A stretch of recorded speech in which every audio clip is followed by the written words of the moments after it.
It's me, Pui. Welcome to the Academy, and welcome to the inaugural video of Pui's Card Academy. I'm so happy to have you here, and so excited to show you what I've got today. So as you may see in the intro, whenever I film the intro, I'm filming this before the intro.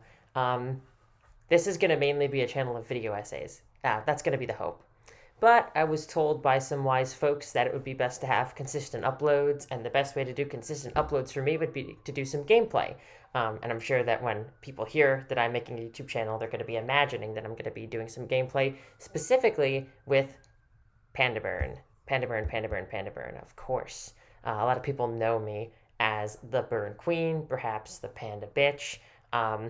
Just someone who really, really loves and cares about this deck. For those of you who don't know, this is a deck found in GOAT format Yu-Gi-Oh!, the format of April to September 2005, I believe, defined originally by GOAT Control, but I assure you it's evolved a whole lot since then. And this is the premier burn deck of the format. Really a very interesting deck that plays quite uniquely from the rest of the decks. I get people asking me in the GOAT format community on Discord all the time, can I have a stock list? How do you play this deck? Just everyone wants the crash course. And for the sake of that, I made a Discord server called Please Burn World. There will be a link in the description below. But people don't seem to just go there and start asking the questions they need to ask, so I figured we'll do a video eventually. And I've been saying for months I'll be doing a video eventually, and I've never done that video. Even after Delinquent topped Worlds with Panda Burn, even after my teammate WZ got second with Cat, which is kind of close to Panda Burn, and then our other teammate KL got fifth, and my other teammate Georgione got ninth, and a bunch of other people played Panda Burn, and now it's been getting tops other places. I got a top at a format library championship, etc., etc., etc. Still, no video has been made about this deck. So today we're going to be taking a look at a stock deck list. I'll be walking you through some of the card choices, and then we'll hit the ladder on duelingbook.com and try to play a game or two, and you can see my thought processes as I go. So for starters, I have here all the cards that should be non-negotiably in every Panda Burn deck. And you might notice that it's actually a lot fewer cards than you might expect, because I'd go to say that things get really, really negotiable when it comes to this deck. Things can change a lot. You can decide that certain things aren't serving you for certain styles. People say that this deck is really just going to be played one way, but that's not true at all. You can play it more aggressive, you can play it more stally, you can rely more on burn damage, less on burn damage, and more on attacks. But really, this deck isn't going to be this deck without 2 copies of Gyakugire Panda and 3 copies of Ojama Trio. So Ojama Trio creates 3 Ojama tokens, which are level 2, very important, 0 attack, 1000 defense, light beast type tokens, also very important. They go on your opponent's side of the field in defense position. They can't be tributed for a tribute summon, and each time one is destroyed, its controller takes 300 damage. So the core of this deck is we want to get this thing on our opponent's field basically as fast as possible. With it, we have Gyakugire Panda. It is an 800, 1600, but it gets 500 attack for each monster on your opponent's side of the field. And it inflicts piercing battle damage. So, to do some quick math for you, if there is 3 Ojamas on the field when you originally play the card, then a Panda attacking through them will deal 1600 damage. If there are 4 monsters, you will attack through for 2100 damage, and if there are 5 monsters, you'll deal 2600 damage. If your opponent activates Scapegoat, those have 0 defense.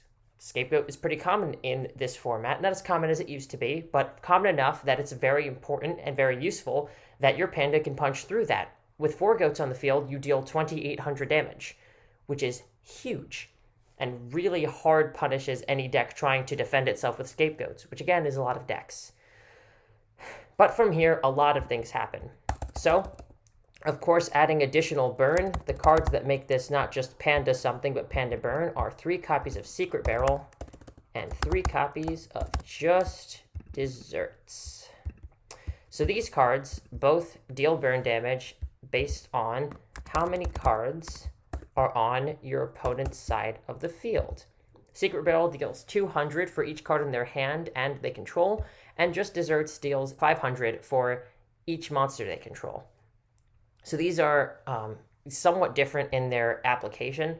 But they work basically the same in that when you use Ojama Trio, they are dealing more damage. Secret Barrel will deal 600 more damage, while Just Desserts will deal 1500 more damage, which is huge. I've seen a lot of like Ojama plus Burn Trap Burn variants, and they play one or the other of these. You can be mindful about which one you want to be playing if you only have space for one. Often, Just Desserts is going to be the better one. You'll see stuff like my teammate Alderso was playing for a long time, a Sunlight Burn sort of deck that played only Just Desserts. Other times, it's kind of hard to keep a field presence for them, or you want to get a little more aggressive for most of the game. You're going to want Secret Barrel. So moving on, we actually have the core monsters of the deck. So your average Panda Burn Trap lineup is going to be 1 Ring of Destruction, 3 Ojama Trio, 3 Secret Barrel, and 3 Just Desserts. You don't need any more traps than that. There are some other traps you could optionally play, and we'll get to those later. But for now, let's talk about the monster lineup. So we have 2 Panda for a start. Every deck's going to need 2 Panda. You want more than one of this effect for sure. Whether or not you need 3 Panda is up for a debate. Longtime players of the deck will tell you that opening with a Panda when you don't have an Ojama Trio is really, really bad. And opening with 2 Pandas is probably going to just make you lose the game unless you find that trio quickly. However, going a long game without having a 3rd Panda can be a little rough sometimes. Considering you only have 1 revival effect, maybe 2, often I'm just playing Premature Barrel and not Call of the Haunted, and we'll get to why later. But for this build that we're doing right now, we will say that we will play 3 Panda. And now in order to find Panda, our easiest way to find it is with 3 Giant Rat. The Giant Rat's actually kind of the core of the deck. It's your main playmaker, your main defensive option. It puts a lot of work in. It's also one of our biggest just like base bodies compared to a Panda with an empty field's only dealing 800, a Giant Rat's dealing 14. You can crash a rat into something to summon a Panda because its attack boost doesn't apply in the deck, and then you go from having a 1400 monster to a very large monster later on, so that's quite good. Another fantastic target is the lovely Injection Fairy Lily, 400 base attack, but deals 3,400 damage at the cost of 2,000 life points. Common play is Crash Rat, get Lily, swing over a thing with Lily. Or you can just drop Lily if they're too scared to commit monsters to the board, which happens in this matchup a lot, because one of the greatest strengths of this deck is that if your opponent plays 2 monsters and you use Ojama Trio, a lot of decks in the GOAT format meta just can't play monsters anymore. And depending on what those 2 monsters are that are initially on the field, it's very, very possible that you can just completely wall them out of any sort of monster interaction for a large swath of the game, if not the rest of the game, until you find your burn and kill them. That's what makes this deck so scary and so powerful. That's what gives it such a powerful matchup against Chaos Turbo and Warrior. And sometimes your opponent won't be committing to the board enough because of that, and Lily can punish that quite well. Similarly, punishing a non-committal board presence is Exiled Force. Get rid of that one face-down thing, keep attacking. Exiled Force also just comes in clutch huge against a lot of threats. It can kill Thousand Eyes Restrict, it can kill Dark Balter the Terrible, it can kill Ryu Senshi, you can even crash it off Rat to get Ryu Senshi, Jinzo, etc., etc. The list goes on. This thing is really important to have your one of in most builds. I'd say the next most essential thing after this base package is going to be the jars. Not Jars of Greed, but Morphing Jar and Cyber Jar. So these things are ridiculous in Panda Burn. This is a deck, like other combo decks, for example, Empty Jar, where you reaching a critical mass of cards gives you more things to do than your opponent. Specifically, it will likely give you a lot of these, and it'll also give your opponent a lot of cards that these can count to make themselves bigger and more powerful. Most people say when you flip a jar, you win the game. I wouldn't say this is necessarily true, but flipping a jar does very vastly increase your chance of winning and will likely give you way more plays and options than your opponent. They're also a fantastic fallback. You could play a full hard game and you can be behind. You can set a jar, it'll flip, and suddenly you win that game that you were going to lose. Absolutely incredible. Run both of these at all times in basically any Panda Burn. In that same vein, everything in this deck is searchable by Sangan, so there's very few reasons not to run Sangan. If you're slimming your monster package real hard, you can cut maybe Exiled Force and Sangan, but Sangan searches Panda, Rat, Exiled Force, either Jar or Lily. It really can do anything you need. And then lastly, for base monsters, monsters that you see almost always are going to be Tribe Infecting Virus and Breaker the Magical Warrior. So these bad boys, They are not useful in every Panda burn. I've seen Panda burns that play only one of them. I've seen Panda burns that play neither of them. Breaker is really, really useful early game, especially in conjunction with face down removal if your build's playing it. It's also very useful against chaos control as a difficult to answer to Royal Decree if they're playing that. So Breaker is also just like a great 1900 beater. Virus, of course, also is quite good against chaos control, being able to kill anything just with a discard, and also makes some really good, powerful pushes. It isn't the best against Chaos Turbo, and can also sometimes be lackluster Warrior or game saving against Warrior, so it's a bit of a mixed bag there. Play these at your discretion based off your meta. I'd say if you're playing a lot of chaos control, these are definitely great picks. Lastly, two cards we're going to have to discuss are Desk Koala and Gravekeeper Spy. Now, I'd say neither of these are core, right? These 13 monsters are core, but most Panda Burn decks are going to play some amount of those to pad out their monster count somewhere between 15 to 17. So if we look at Desk Koala for a moment, it's got 1800 defense. We're always going to put it in defense, basically, and it inflicts 400 damage to your opponent for each card in their hand. So you set this turn 1, basically, as a nice start. If they can answer it, whatever. Usually they'll use Nobleman on it. You get rid of them because they're not as good in the late game. And if they don't answer it, they're going to take a crap ton of damage most of the time, which is exactly where we want to be. This card is very not good in a warrior-heavy meta. Turbo is getting a little more used to playing around it too. It's very good against chaos control, but also good against Turbo and Warrior. The other option is Gravekeeper Spy. Gravekeeper Spy, of course, is being played all over the place. It's even being played in Warrior, against Warrior. See me with my Gravekeeper Warriors I played. Shout out to Fusion. The other good thing about Gravekeeper Spy is it allows you to use Mind Control as face down removal. In the Turbo matchup, at least when I was doing that, that made your Mind Control live way more often. They weren't playing Assailants much. As long as they didn't set Sangan or Serpent, you'd have a thing to do off that Mind Control now. Because if you Mind Control Spy before, it felt kind of bad. If you Mind Control Spy now, you get a Spy. For the sake of this list, because we're going to be playing on the ladder, I like Desk Koala a lot more. There's a lot higher a chance that our opponents are not going to be aware of what's going on from the get-go. And so playing 2 or 3 Desk Koala just can really get them quickly.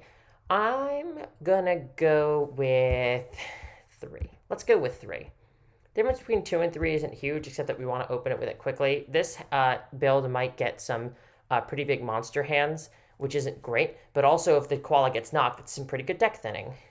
So, moving on to the spells. The spells, I'd say, is the smallest portion of the deck, but it's also an important one because they can have a really big impact. We are, of course, playing Graceful Charity, Heavy Storm, and Pot of Greed, and Snatch Steal. This is all of the, must-play spells that we're playing no matter what. A lot of other ones are played at discretion. So, these ones are just, objective advantage, objective, problem-solving. We absolutely need to be playing these 3. Snatch Steal, people play, they sometimes don't play. I say that some of the best burn in the format is stealing your opponent's BLS, and so I'm very disinclined to leave the house without it in most builds.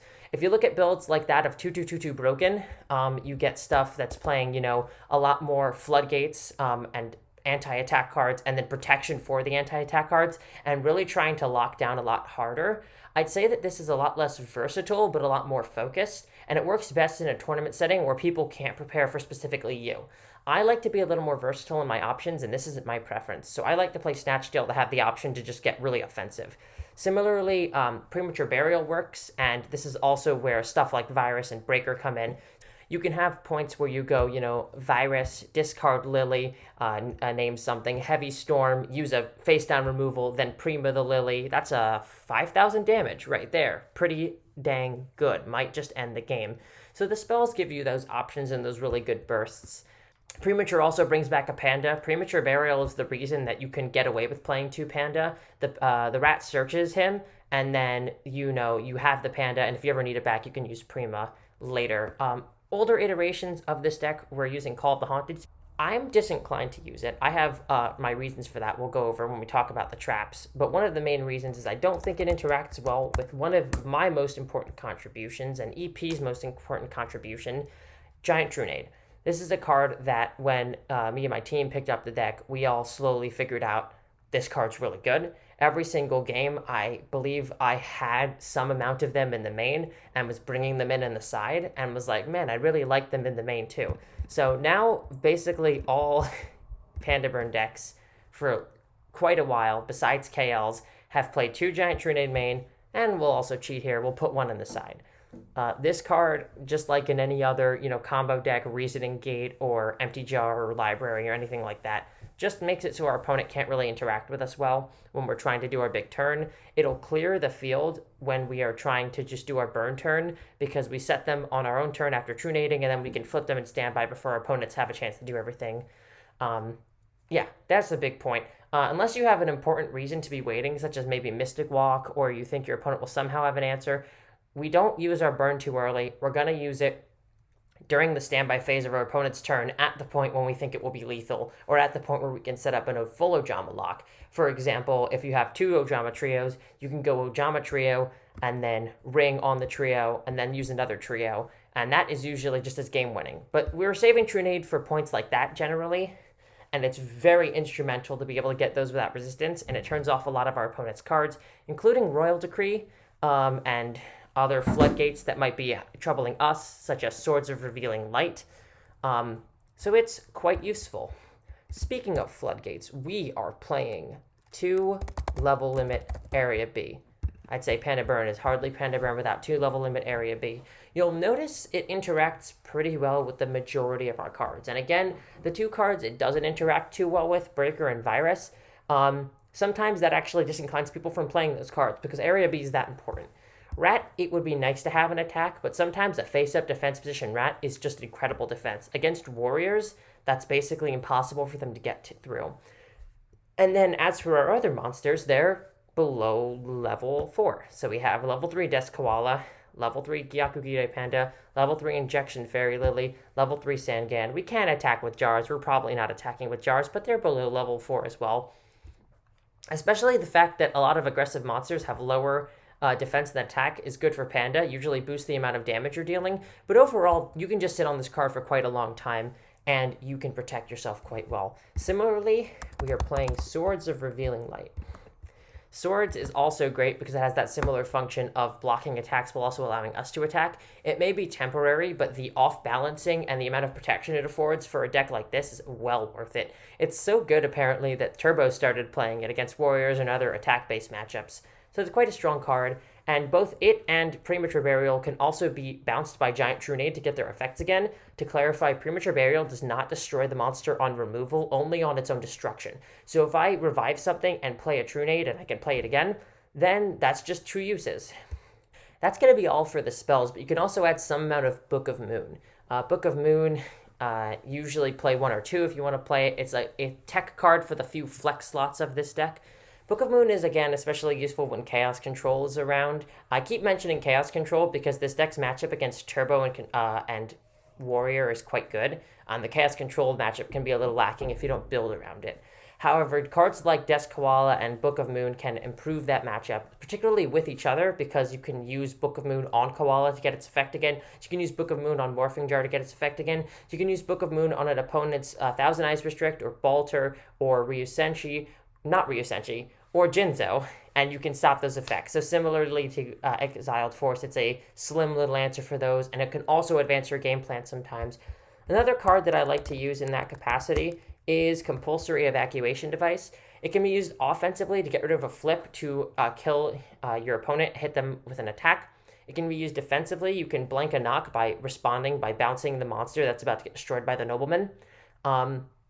And it also has the function of setting up Ojama lock. So similarly to Trio, Ring Trio, you can go Trio, Compulse Token Trio, which is quite good.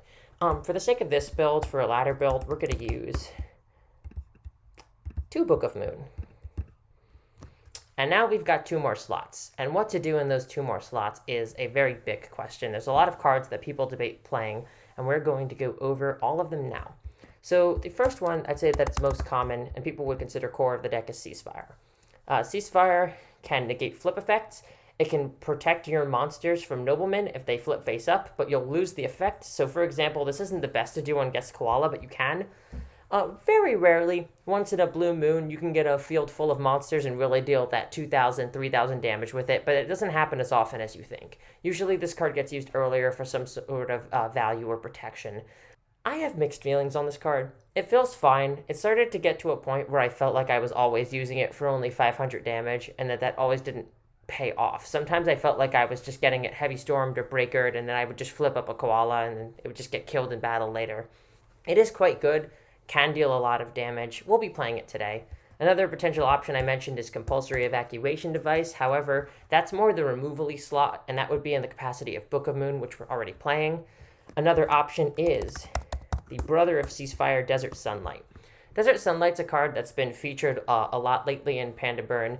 We first started seeing it from Alderso recently, although it's been used beforehand. But Alderso was playing quite a nasty little sunlight-based burn deck that was very much about stalling and using flip effects, particularly using flip effects on our opponent's turn, using flip effects in response to removal, using flip effects at random and quickly using Desert Sunlight, because it flips our monsters in a face-up defense position, which will trigger flip effects.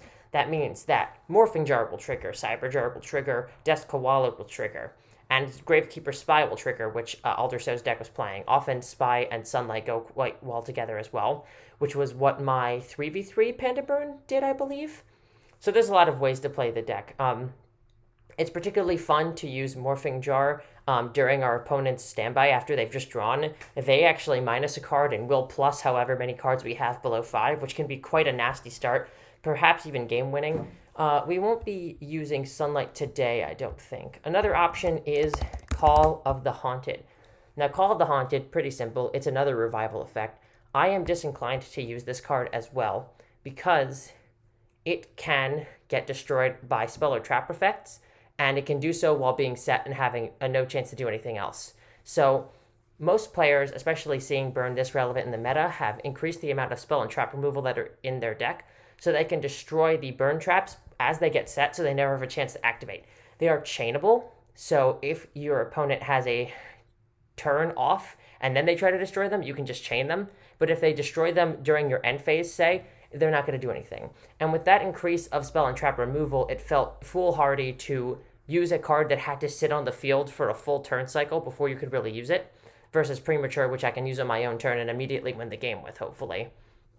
At the same time, it also doesn't interact very well with Giant Trunade. KL argues you can do stuff like Revive Sangan and then bounce it with Giant Trunade to get a search, or use it with Exiled Force, activate Force, and then that won't destroy Call, so you can bounce it with Trunade.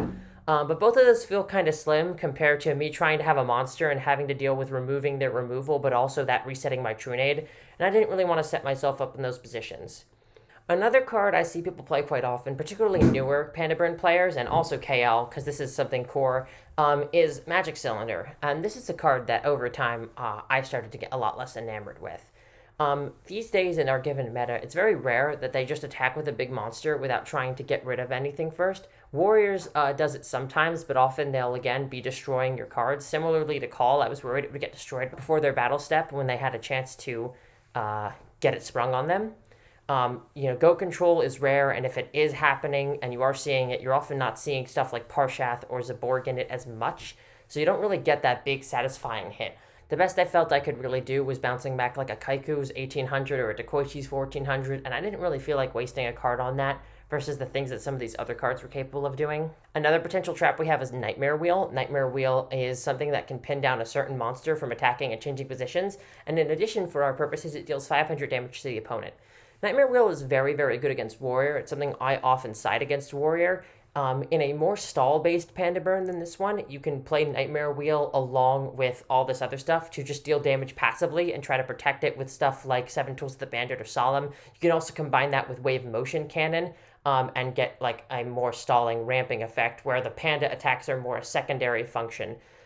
This feels very difficult when people are actively playing Dust Tornadoes, but if you have a meta where people are sleeping on Dust Tornadoes, Nightmare Wheel can be quite good, as can Wave Motion Cannon. Wave Motion Cannon, again, 1,000 damage for each turn it's been face up on the field if you sacrifice it during the main phase.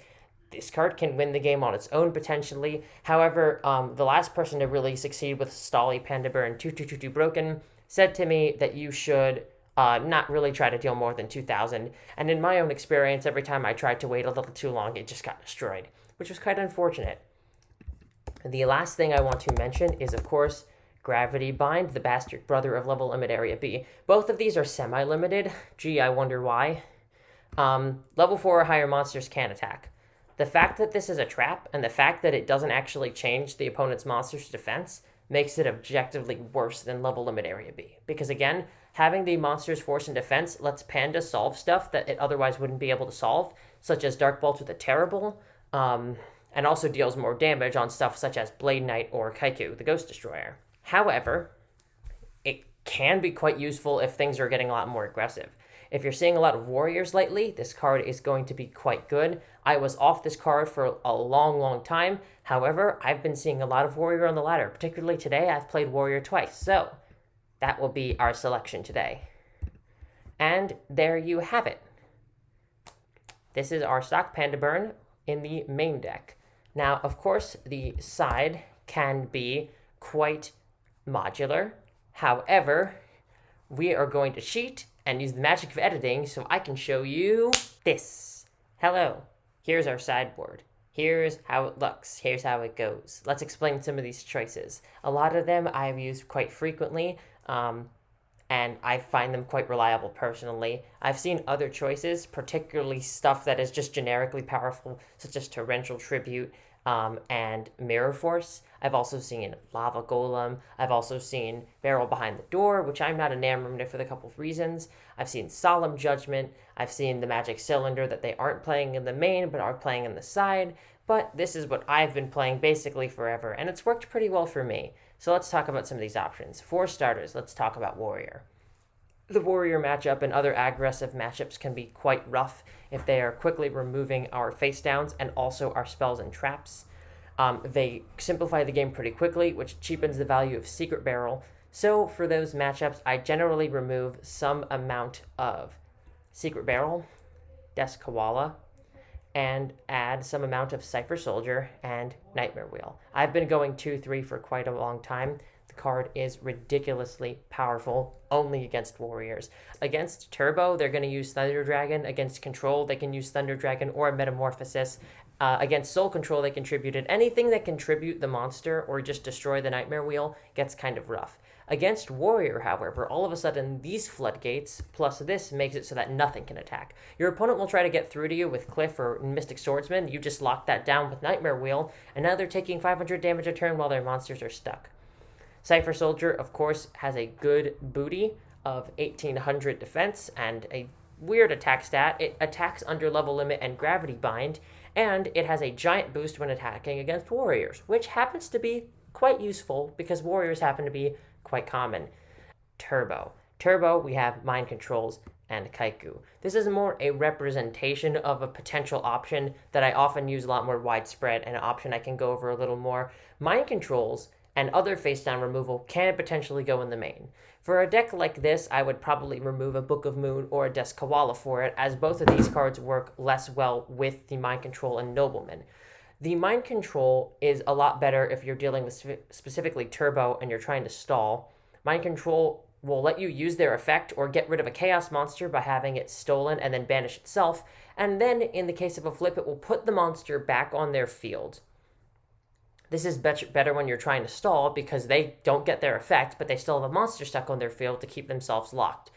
I might play Mind Control main. Today we're going to play it in the side. I'm trying to see a more stock list and one that I think is a lot better against Control and Warrior right now. Though Turbo is a threat, certainly, especially in the side, with the prevalence of Mystic Walk. Also possible is Kaiku.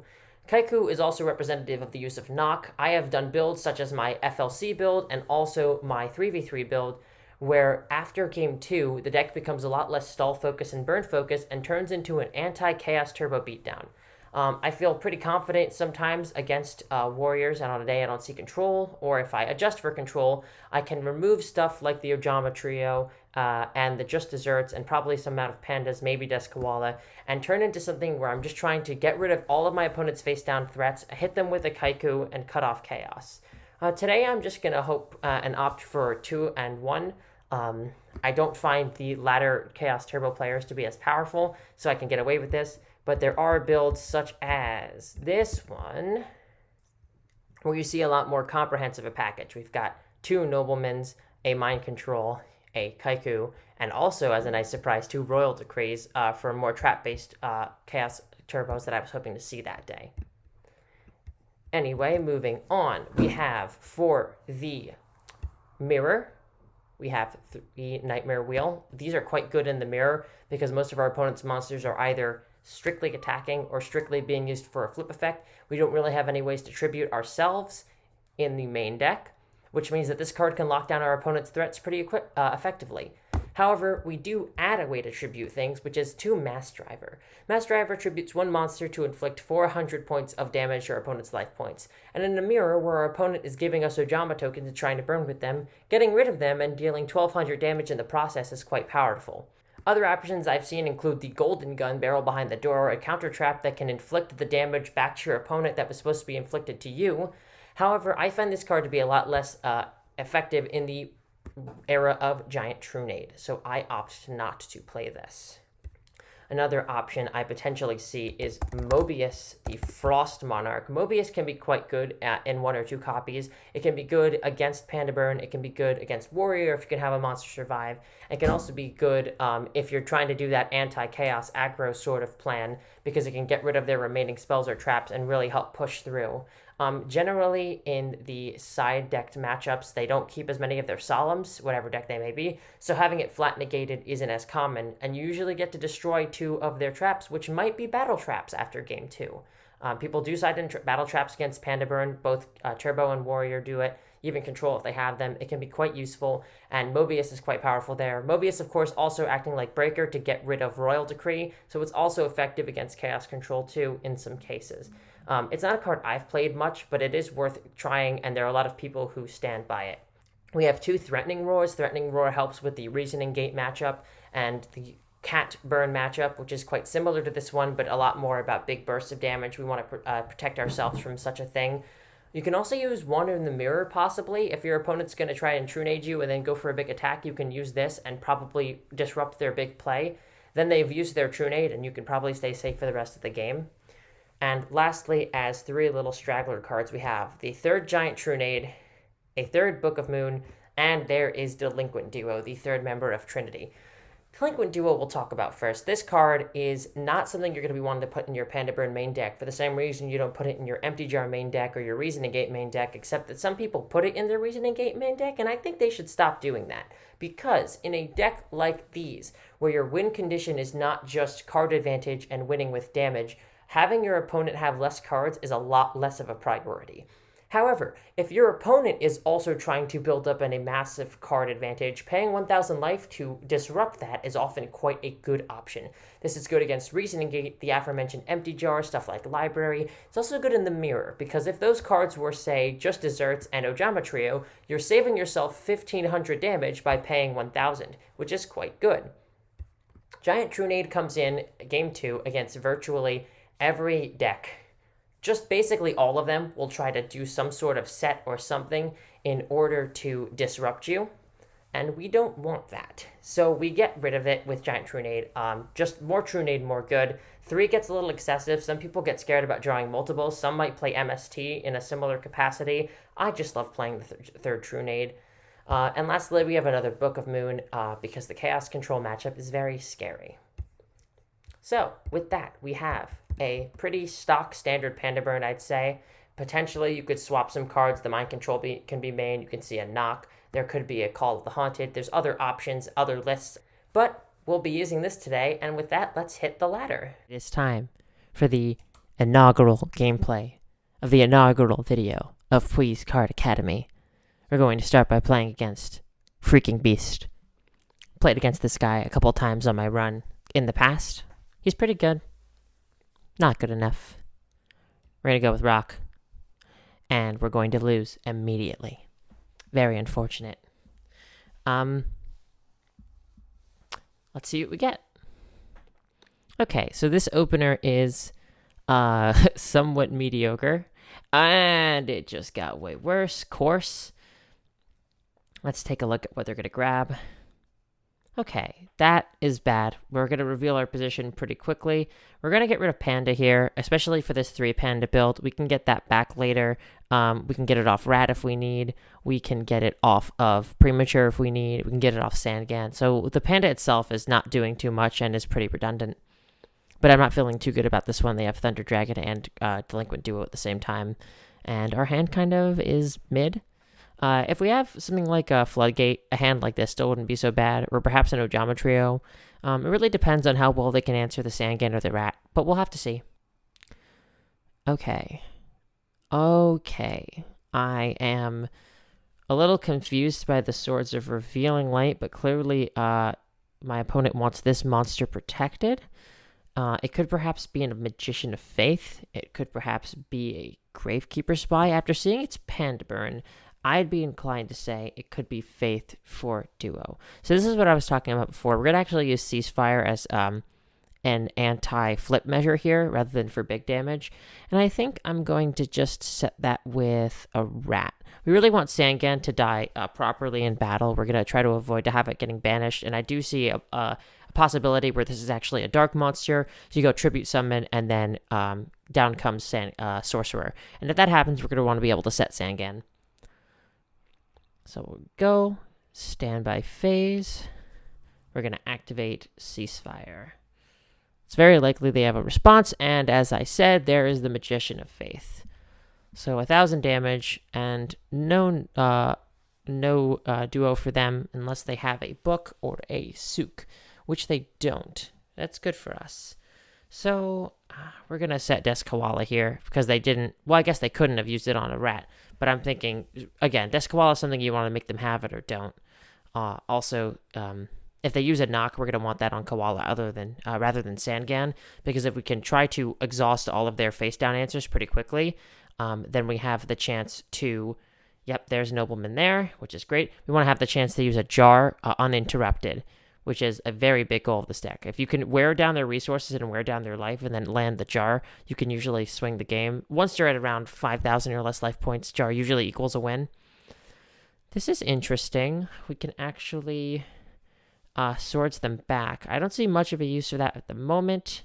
Imagining that one of those face downs could be another Faith. Once this swords goes down, we're going to have the chance to use Premature on Panda. Could deal a decent amount of damage on Faith. That'll be 1,900. For now, I think I'm going to set Sangan to make him reuse a knock, and I'm not going to use swords yet. So there's the end of their swords. Okay. Chaos Turbo. As someone who has not played a lot of Turbo, I didn't really understand how good this matchup was. It felt good to play at times. It felt like they were very clearly stuck at certain times. Certainly, they don't have a lot of tributes. And recently, though, I started actually playing the matchup from the Turbo perspective, and I was like, wow, they really do not have an answer to a lot of our stuff. It is very hard for this deck to interact game one. We're going to, I think, just use Premature on Panda here. Now that they've set another monster, Magician of Faith attack is going to deal 2,400 damage, which is pretty neato. Addition, now we can use this ring, Destroy Panda, to deal another 2,300, and there's Mirror Force. So, never mind to that. Not a big deal. This position's still all right. I think we're just going to pass again. Hope this ring comes into play. We're going to set it. Because it will deal more damage on the field and in the hand for duo, and we still don't really mind. Yep, there's the Magician of Faith number 2. Very good Mirror Force from them, and unfortunate for us. I'm really feeling this duo throughout this game. I keep debating forcing their flip with swords. Now that they've flipped another Faith, I think I'm inclined to do that a little more. It's interesting they keep having a set. Okay, so... we can potentially do something pretty funny here. I'm going to start by using swords. And then after that, I'm assuming if they had an assailant, they would have used it by now. So I'm guessing one of these is spy. If one of these is spy, they will have their board locked and they will not be able to answer this face-up defense position Rat for quite a while. If they do solve it, they will still have swords to deal with while I find a backup. If neither of those is spy, what we can do is attack a Magician of Faith, then ring another Magician of Faith or either of these monsters, and then use Ojama Trio for a lock, which sounds like it's going to be quite useful. So we're going to start with set Trio, just in case somehow one of those is a Jar, and we're going to use swords. And there's 2 Gravekeeper Spy. Our opponent is stuck now. Okay, take it back. Our opponent is not playing a additional spy. So the new plan here is going to be attack there. Do they have another answer? No, they do not. Fantastic. They also can't now crash spy into rat next turn unless they destroy swords, which means we'll be able to turn it back into defense and really solidify the lock. As long as they don't do that. Wow, okay, opponents really had it all this game. That's somewhat unfortunate, but it seems they don't have much of an answer to what we're doing so far, so we are just going to summon that. Panda here is pretty monumental. Would have been much better with the trio, but you get what you get and you don't get upset. Leaving our opponents with spies is pretty good because it just makes every attack pretty big. Again, that attack is going to be 1900 just because those spies are sitting there. Our secret barrels are going to deal an extra 400. Our just desserts an extra 1,000. If we ever do get trio and only these are on the field, or we can just keep destroying whatever they have. As soon as they are on the field alone, if we get another trio, that's a lock. This is pretty basic stuff. The turbo matchup can get pretty easy if they're underprepared, and even though our opponent's drawing like mad, we're still definitely in a powerful position here, despite being low on cards. And that's really what's lovely about this deck and why I love it so much. It really can do a lot with a little. Sometimes it can do nothing with a lot. Okay, we're going to see Tribute Set Thunder Dragon, and that means we're probably going to see a Chaos Monster here. Fortunately, we do have Ring of Destruction, which is quite good. Let's see if they summon Attack or Defense. It's going to be Defense, and it's going to be okay. All right, this is great. So, we're going to force a Solemn here, or we are going to force a Raigeki Break here, or they're going to die.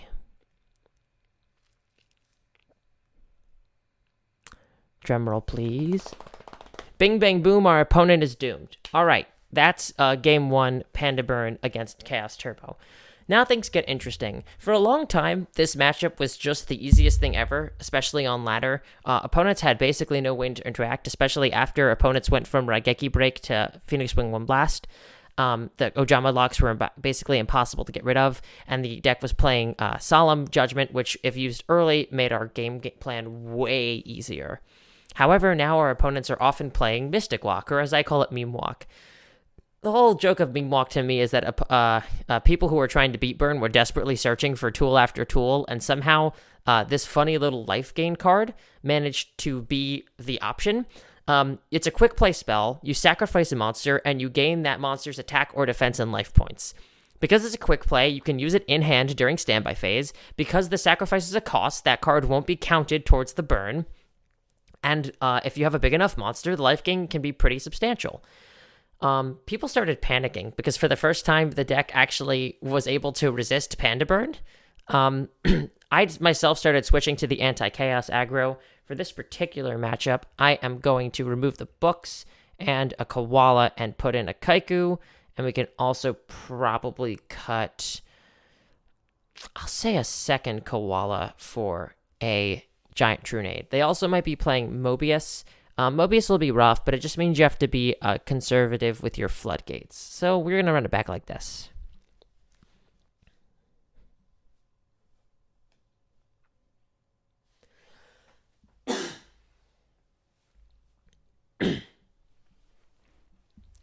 All right, we're off to the races with Thunder Dragon once again. This hand is pretty good. They have Duo again. And they're going to hit Trio. This is less good. One thing that Turbo can do against us is continuously set monsters over and over again, and if we aren't equipped with the cards that actually punish that, then they can kind of run us over. And that is the card we just discarded. So if they are going to just start setting monsters willy-nilly now, we're going to have a very bad time. I think here I need to discard Snatch Steal.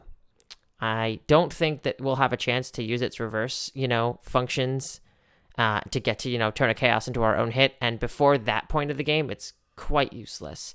Drawing Panda, also kind of bad. We're going to just set Ring. Hope Ring's not destroyed. It's fine if Panda gets knocked. And Ring gets destroyed. Chaos Turbo sometimes brings in Dust Tornado against us. Warrior does it a lot more commonly, but you have to expect it from Turbo as well. This isn't great. This isn't the best. Things could be better. Sometimes opponents draw good.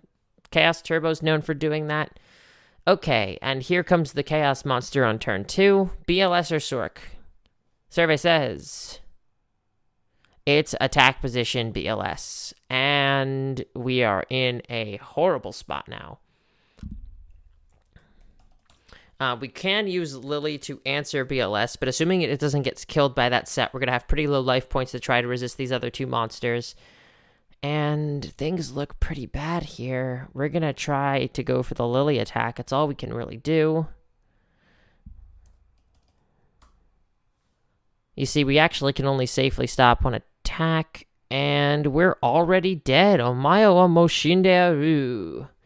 So, we're going to go into Game 3. Game 3, I'd say Kaiku isn't as useful as just trying to get that funny, quick koala hit. Everything else, I think, is going to be fine in this configuration. For the love of God, stop hitting us with Delinquent Duo, please. I'd say Panda Burn is similar to other combo decks in that it is quite soft to Delinquent Duo. It is trying to depend on a critical mass of cards to try and make anything happen. And if you discard 2 of them, especially Ojama Trio, things are going to get really, really messy. We are going to finally have a chance to play before them now. This hand is nice. We really like seeing Trio and Panda. Breaker and Mind Control is also fantastic, especially on the draw. I think here the play is going to be set Rat, set Trio, set Barrel. If they use Heavy Storm, we can chain these both, which is pretty good. If they destroy either of them, we can chain them. Then we'll have a more locky game. If they just set Pass, we can destroy a set with Breaker. We can flip someone our Rat. We can steal whatever they set and then hit them for 3,000. So this actually covers a lot of Turbo's potential options. Please don't duo us. Great. More Thunder Dragons. You'll also notice that every one of these games, our opponent has been actively losing 1,000 life and gaining more cards in their hand in exchange for advantage. Both of these things are great for Panda, and so the fact that Chaos Turbo is constantly plussing specifically on monsters is quite good. We don't care about that too much. It's somewhat annoying. It would be nice to be able to use the Rat, and here we go. We're going to have quite a useful play right here. So, Breaker. Does it resolve? It does. Let's destroy. MST. We're going to chain Trio there. And then, and here's where this comes in versus a Nobleman, we're going to use Mind Control. Take a little check-see. Okay, it is Magician of Faith. Fantastic. What do we want? Probably just the same Mind Control. So we're going to take that back. So we get the extra Mind Control. They have to keep this squishy little Magician of Faith on the field. And now we have 2, 4, 6, 8, 10, 12, 14, 16, 18 virtual damage. If they summon or set another monster, we have another 15, and we have a Panda in position. They seem not to have any other spells or traps. This is a fantastic position.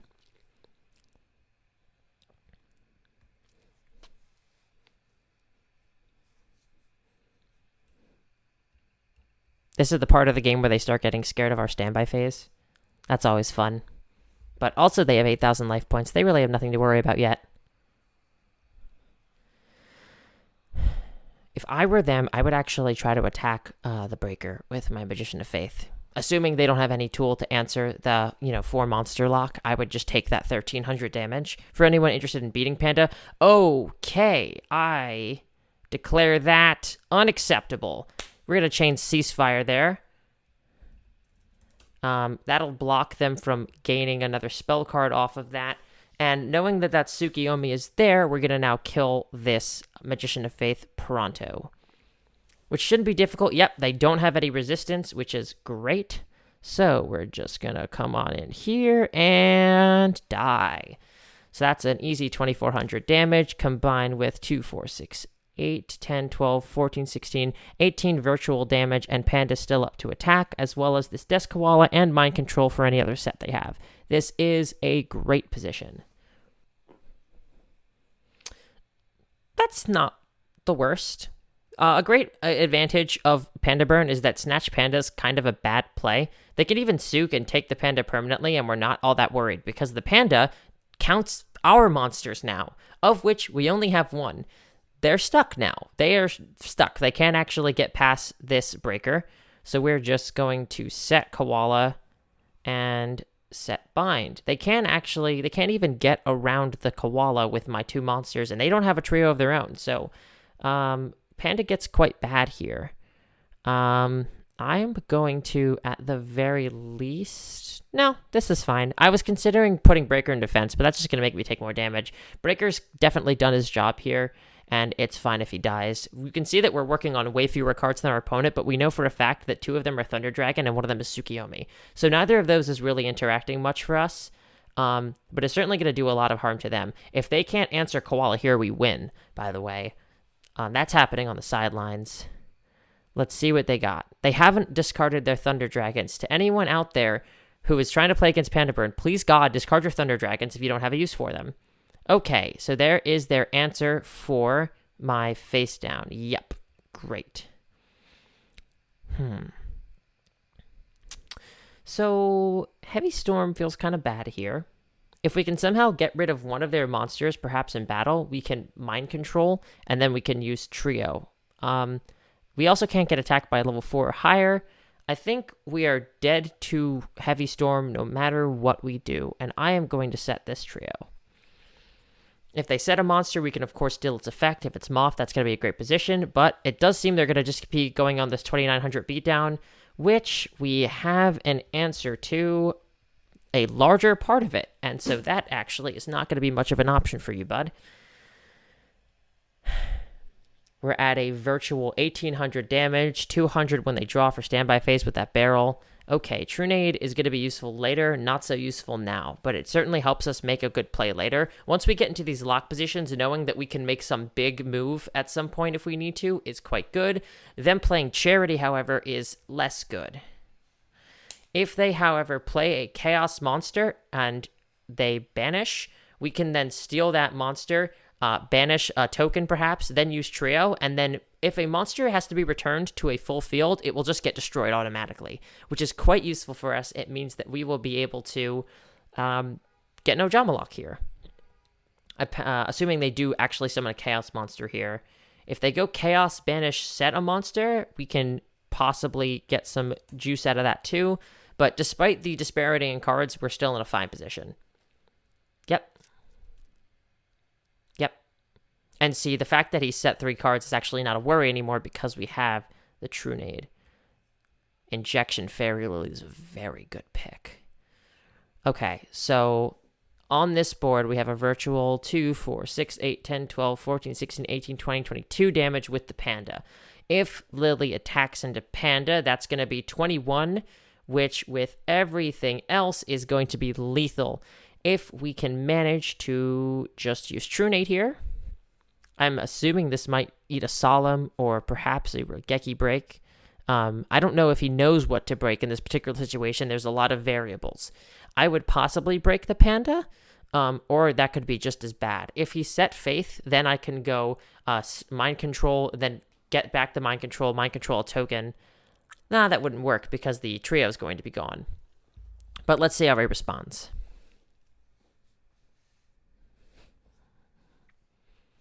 Ring on. Okay. Fantastic. So our opponent's going to just take 300. And yeah. And we're also seeing Dust Tornado. Also fine.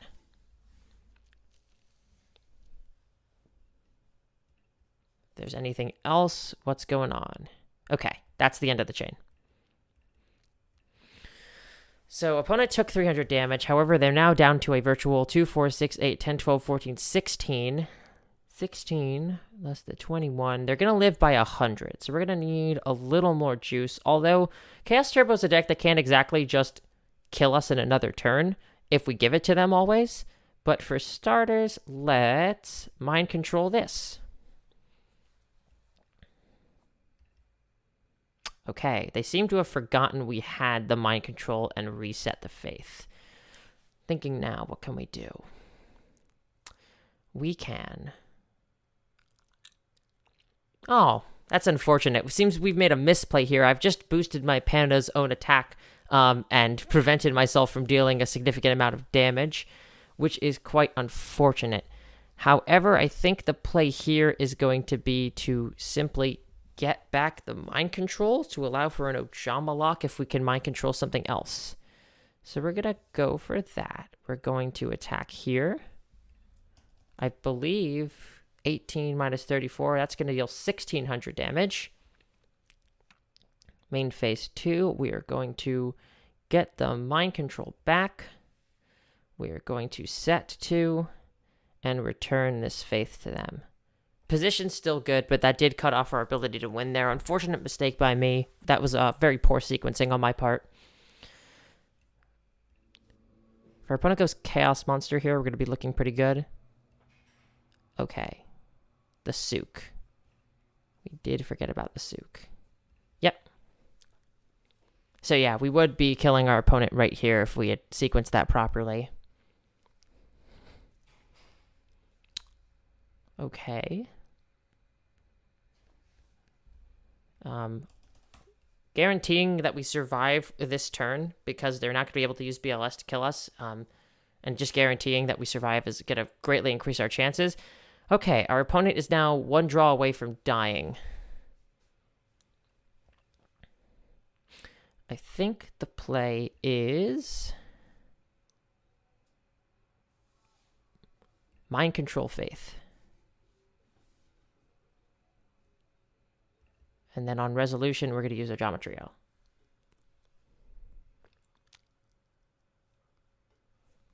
If they Solemn here, they're dead. Now, here's where the Meme Walk comes into play. We got to do a calculation with the Meme Walk in mind. We have 2, 4, 6, 8, 10, 12, 14, 16, 18, 20, 22. So we have exactly 2,200 damage on the board at the moment. However, I would normally just activate this Secret Barrel, but because of that additional Mystic Walk, it could be taken down to only 2,000 damage and they gain 1,000 life and will be short. So we're going to, in this case, hedge our bets and normal summon a Gyakugire Panda and go for an attack. I'm expecting this attack not to go well, but it is one less set to worry about in vein of the Mystic Walk. Yes, so there's the answer to that. 2, 4, 6, 8, 10, 12, 14, 16, 18. Because of game rules, the Magician of Faith is going to die here. It's arguable I should have attacked with Lily first, but I believe the same possibility could have happened. Also the possibility of Mirror Force. And again, we really have all the time in the world. If they draw the Mystic Walk, things is going to be unfortunate, but we really could draw an additional Burns trap at any time. If they draw an additional card here and they don't have the Mystic Walk, that's also going to be lethal. You can really see you can make some mistakes and lose some card advantage and still be in quite a fine position. Yeah, let's just pass the turn. Standby phase. Activate the barrel. Show me Walk. They could also Regeki break their own card. They do not. Good game. Good sir. And that's all she wrote. So that is the deck. That is the replay. That was a pretty basic little crash course on what this deck can do. I'm sure I'll be asked to do a lot more Panda stuff in the future, so if you want that, please let me know in the comments below. Make sure to like, comment, and subscribe. I am just starting out, trying to see what people are interested in. Video essays coming soon, I assure you, but for now, I hope you all have a lovely day.